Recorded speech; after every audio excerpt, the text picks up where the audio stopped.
Welcome to the Economic Report. It's Brian here, and thank you for joining me. Today we're talking about the government shutdown, what it means for you, what it means, period, and maybe most importantly, how you can benefit in this political cycle. Of course, let's get something really clear that this is not the first time the government is shut down. This does happen periodically when the government budget becomes a huge sticking point between political parties. By the Democrats, they asked us to do something that's totally unreasonable.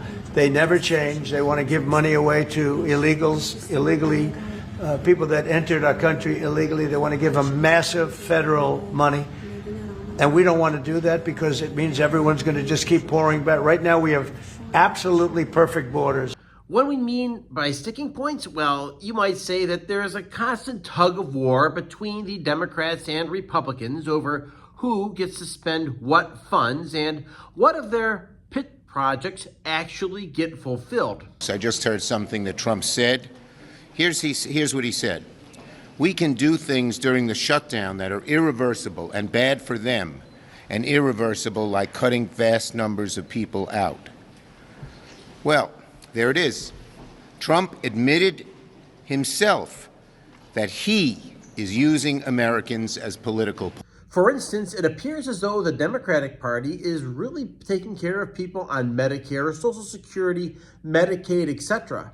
And by the same token, that the Republicans appear to be very heavy on defense spending and tax cuts. So between the two parties, we can say that there's going to be some wrangling. It's part of the process of Washington, D.C. Now, understand that if the government goes into a shutdown, these are some areas that are going to be affected. The good news is the military will not be affected.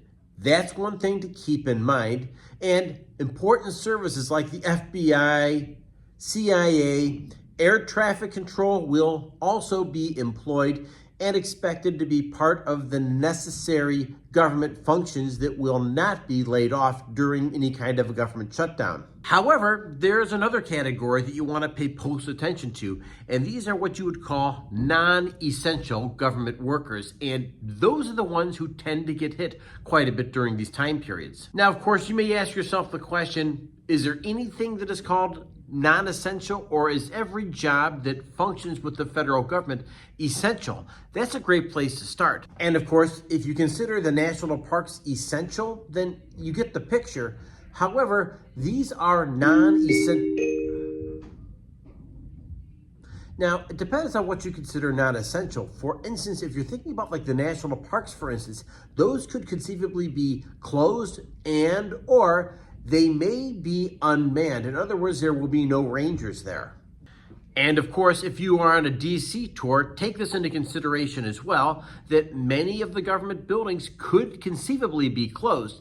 That means the Capitol building tours, the Capitol Visitor Center, just to name a few, those will be closed to tourists, including the Smithsonian's. And of course, I honestly think this creates a high degree of bad will between the government and its employees. Think about this for a minute. People who have loyally served the U.S. government, the taxpayers, and of course, the entire system with a good portion of their time and energy on this planet are being told that they are not essential. And of course, when you feel as though you're not essential, then you kind of get a bigger picture here that this really could cause a degree of animosity. And of course, no political party wants to take responsibility for this. I mean, let's listen to the president right now. He's already blaming the other political party for the entire problem that's taking place on Capitol Hill right now with this budget.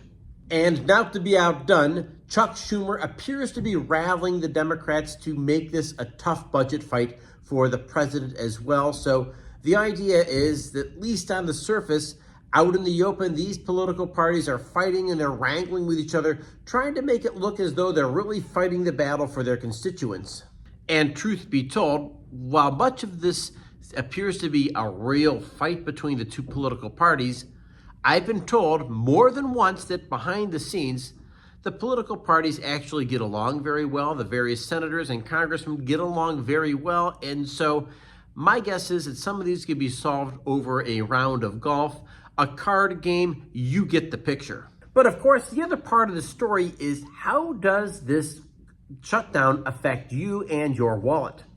And the 800-pound gorilla that needs to really be addressed is the U.S. credit rating, and this is something that really concerns every single one of us that's involved with the U.S. dollar.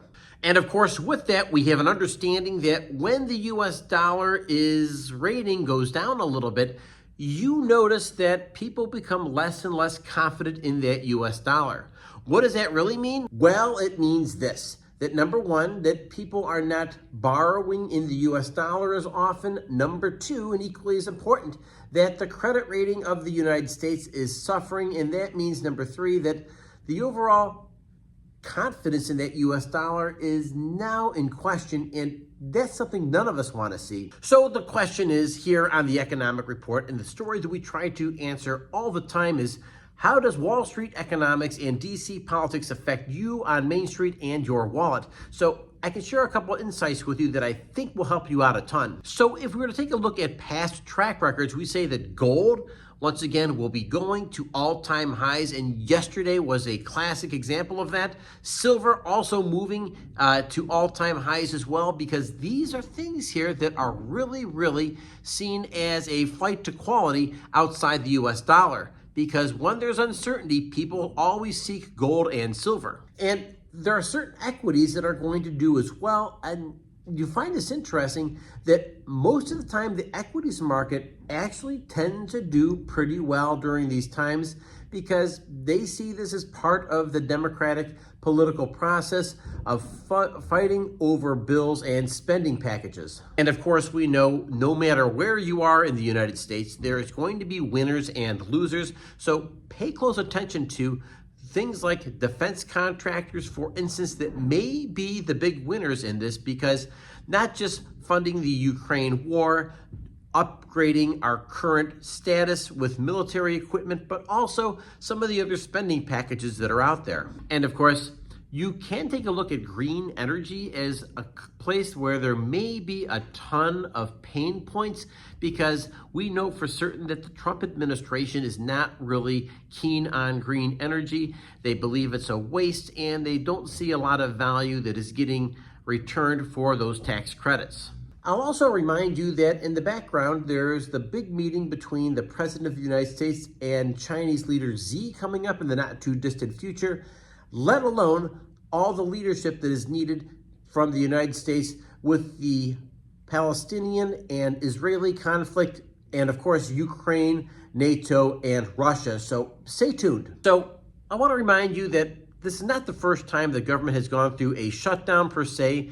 As a matter of fact, almost every single year, these shutdowns have become political fodder for both the Democrats and the Republicans. Know that these people all have their own political agendas. They have their own constituents to answer to, and that means the people on Main Street, those are who the government officials are accountable to. So I want to remind you that your vote matters, your insight matter, and your communication with those parties matters a ton. Because at the end of the day, folks, we're all in this mess together, and the sooner we realize that, the more likely we are to realize that some of these political parties, and of course the extremists on both sides, might not have America's best interests at heart. Because at the end of the day, the political wrangling is always going to be there, and your neighbor is still going to be your neighbor today, tomorrow, and in the future. So find a way to get along. With that, ladies and gentlemen, just remember, the biggest battle you fight is the one between your ears, over your thoughts, your actions, and your attitude. Consider taking a look at the sponsor of today's episode, which is life insurance. Make sure you have plenty of life insurance to take care of you and your family should the unthinkable happen in the future. Quote below in the description. And with that, ladies and gentlemen, just remember, the biggest battle you fight is the one between your ears, over your thoughts, your actions, and your attitude. Smile, say hi to someone, and make their day. And I'll catch you next episode. Thanks for joining me at the Economic Report.